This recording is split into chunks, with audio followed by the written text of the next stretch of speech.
world stage, and they too will be fitted.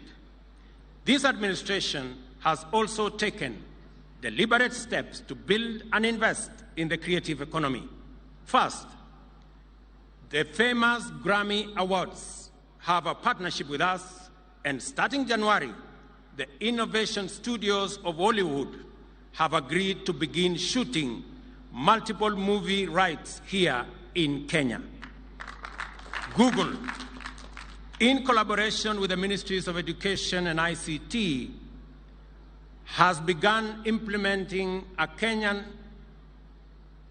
Institute of Curriculum Education-sponsored coding program in primary and secondary schools to reach 4 million learners. The partnership will also train 42,000 teachers.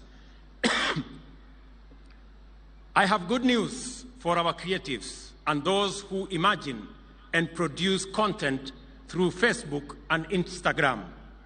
Just yesterday, Meta committed to helping creators in Kenya earn money for crafting original content. Following a pilot program with eligible creators in the country, Meta will be expanding monetization opportunities and allowing more creators to earn a living doing what they love.